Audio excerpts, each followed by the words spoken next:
तो आज हम म्यूचुअल फंड्स की दुनिया को थोड़ा और करीब से समझने की कोशिश कर रहे हैं। हाँ बिल्कुल, हमारे पास एंजल वन, बजाज फिनसर्व, 5पैसा और म्यूचुअल फंड्स सही है जैसे कई स्रोतों से जानकारी है। और हमारा मकसद है कि इस सारी जानकारी से वो जरूरी बातें निकालें जो निवेशकों को मतलब फैसला लेने में मदद करें। सही कहा। हम समझेंगे कि ये म्यूचुअल फंड्स आखिर हैं क्या, काम कैसे करते हैं और आजकल इतने पॉपुलर क्यों हो गए हैं। तो शुरू करते हैं सबसे बेसिक सवाल से।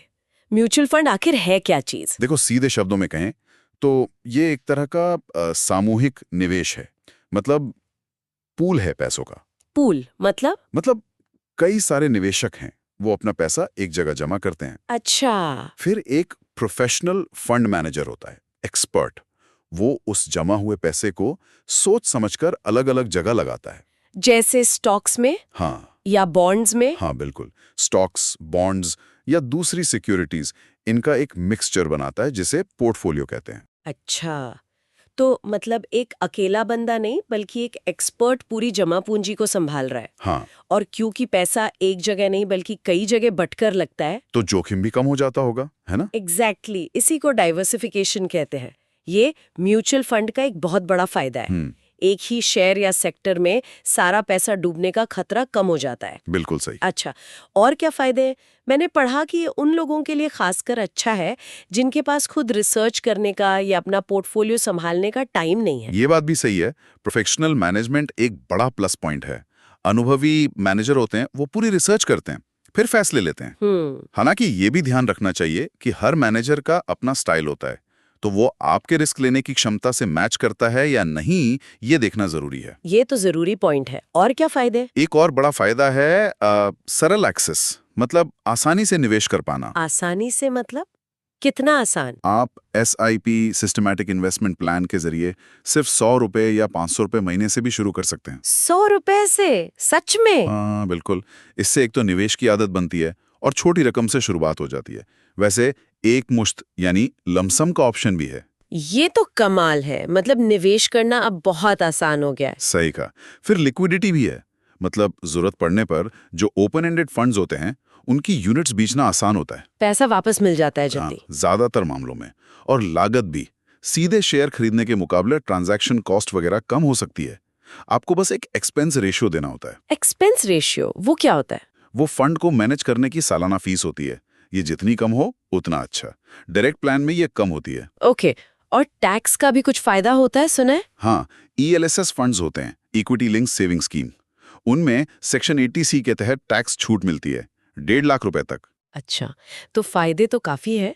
अब जरा इनके प्रकारों पर आते हैं। सुना है कई तरह के होते हैं ये? हाँ, कई तरह के। मुख्य रूप से इस आधार पर कि पैसा लगाया कहाँ जा रहा है। जैसे? सबसे कॉमन है इक्विटी फंड। इनका ज्यादातर पैसा, जैसा नाम से ही पता चल रहा है, स्टॉक्स यानी शेयर्स में लगता है। तो इनमें रिटर्न भी ज्यादा होता होगा? हाँ, इनमें ज्यादा रिटर्न की संभावना होती है, पर साथ में वो जोखिम भी ज्यादा होता है। ये लंबे समय के लिए, मतलब 5 साल या उससे ज्यादा के लिए बेहतर माने जाते हैं। और इनमें भी प्रकार होते हैं, लार्ज कैप, मिड कैप, सुना है मैंने। बिल्कुल, कंपनी के साइज के हिसाब से। बड़ी कंपनियों में पैसा लगे तो लार्ज कैप, मीडियम साइज की कंपनियों में तो मिड कैप और छोटी कंपनियों में तो स्मॉल कैप। ELSS भी इक्विटी फंड ही होते हैं, बस उनमें 3 साल का लॉक इन होता है। अच्छा, तो अगर किसी को लंबे समय में पैसा बनाना है और वो थोड़ा रिस्क ले सकता है तो इक्विटी फंड्स देख सकता है, लेकिन जो कम रिस्क लेना चाहते हैं उनके लिए डेट फंड एक अच्छा विकल्प हो सकते हैं। Date funds? हाँ, ये अपना पैसा फिक्स्ड इनकम वाली सिक्योरिटीज में लगाते हैं, जैसे कॉर्पोरेट बॉन्ड्स हो गए या सरकारी बॉन्ड्स, ट्रेजरी बिल्स वगैरह। तो ये ज्यादा सुरक्षित हुए? हाँ, इक्विटी के मुकाबले इनमें जोखिम कम होता है और इनसे एक स्थिर रेगुलर इनकम की उम्मीद की जा सकती है। छोटी अवधि के लिए, जैसे 1 से 3 साल, ये FD से बेहतर रिटर्न दे सकते हैं कभी-कभी। अच्छा। जैसे लिक्विड फंड। हाँ। Liquid fund, short term fund, corporate bond fund, guilt fund, ये सब डेट फंड्स के ही प्रकार हैं। तो छोटी अवधि या कम रिस्क के लिए डेट फंड्स। और कुछ फिर हाइब्रिड फंड्स होते हैं, ये मतलब मिक्स होते हैं। मिक्स कैसे? ये इक्विटी और डेट दोनों में पैसा लगाते हैं, तो इनमें रिस्क और रिटर्न का एक बैलेंस बनाने की कोशिश होती है। ओके। और इंडेक्स फंड्स, उनका भी काफी जिक्र होता है। हाँ, इंडेक्स फंड ये किसी खास मार्केट इंडेक्स जैसे निफ्टी 50 या सेंसेक्स की नकल करते हैं। मतलब जो शेयर्स इंडेक्स में हैं और जिस अनुपात में हैं, उसी तरह इनमें निवेश होता है। अच्छा, तो ये पैसिव हुए। बिल्कुल, ये पैसिवली मैनेज्ड होते हैं, इसलिए इनका खर्चा यानी एक्सपेंस रेशो अक्सर एक्टिव फंड से कम होता है। समझ गए। पर इतने सारे विकल्प हैं, कोई अपने लिए सही फंड कैसे चुने? एक स्रोत कह रहा था कि ये 2 स्टेप की प्रक्रिया है। हाँ, सही है। पहला और सबसे जरूरी कदम है अपनी जरूरतें समझना। जरूरत है मतलब आपका निवेश का लक्ष्य क्या है? रिटायरमेंट के लिए पैसा जमा करना है या घर खरीदना है या बच्चों की पढ़ाई? फिर कितने समय के लिए निवेश करना है? शॉर्ट टर्म, मीडियम टर्म या लॉन्ग टर्म? लक्ष्य और समय। और सबसे जरूरी, आपकी जोखिम लेने की क्षमता कितनी है? आप कितना रिस्क आराम से झेल सकते हैं? सेबी ने भी रिस्क के 5 लेवल बताए हैं, उसके हिसाब से चुनें। ठीक है, जरूरतें समझ ली। अब दूसरा कदम क्या है? फंड चुनते समय क्या देखें? फंड का मूल्यांकन करते समय कुछ चीजें देखनी चाहिए। एक तो है पिछला प्रदर्शन। हाँ, वो तो सब देखते हैं। देखना चाहिए, पर जैसा एक स्रोत ने कहा भी, इसे भविष्य के रिटर्न की गारंटी मानना एक मिथक है। ये बस एक अंदाजा देता है कि फंड ने पहले कैसा परफॉर्म किया है। सही बात है। और क्या? एक्सपेंस रेशो, ये बहुत जरूरी है। ये वो फीस है जो फंड मैनेजमेंट के लिए ली जाती है और ये सीधे आपके रिटर्न को कम करती है, तो जितना कम हो उतना बेहतर। और डायरेक्ट प्लान में ये कम होता है ना? हाँ, डायरेक्ट प्लान में रेगुलर प्लान के मुकाबले एक्सपेंस रेशियो कम होता है, क्योंकि उसमें डिस्ट्रीब्यूटर का कमीशन नहीं होता। फिर देखें एग्जिट लोड। वो क्या है? अगर आप तय समय से पहले मतलब जल्दी पैसा निकाल लेते हैं तो कुछ फंड्स एक फीस चार्ज करते हैं, उसे एग्जिट लोड कहते हैं। अच्छा, और फंड मैनेजर का अनुभव? हाँ, वो भी जरूर देखें।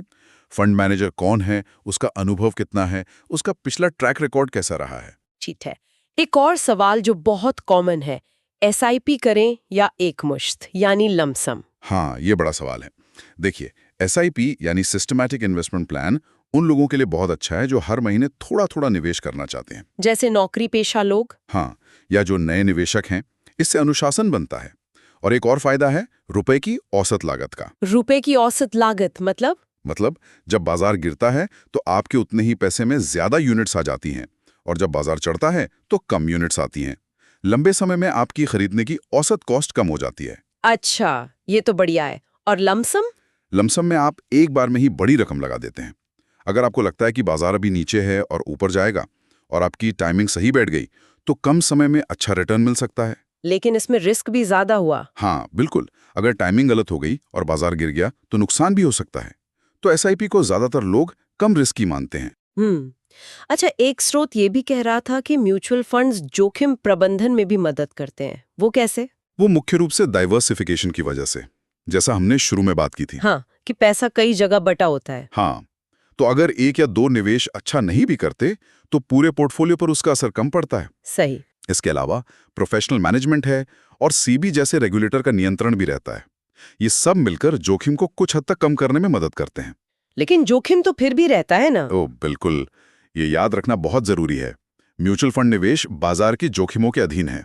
कोई गारंटीड रिटर्न नहीं होता, पैसा कम भी हो सकता है। ठीक है, तो संक्षेप में कहें तो म्यूचुअल फंड्स निवेश को आसान बनाते हैं, डाइवर्सिफिकेशन देते हैं, प्रोफेशनल मैनेजमेंट मिलता है और अलग-अलग ज़रूरतों के लिए, चाहे वो टैक्स बचाना हो, रेगुलर इनकम हो या लंबे समय में वेल्थ बनाना हो, कई विकल्प मौजूद है। बिल्कुल सही कहा। और कौन सा फंड चुनना है, ये पूरी तरह निवेशक के अपने लक्ष्य, वो कितने समय के लिए निवेश करना चाहता है और कितना जोखिम उठा सकता है, इस पर निर्भर करता है। और जाते जाते एक विचार छोड़ जाते हैं।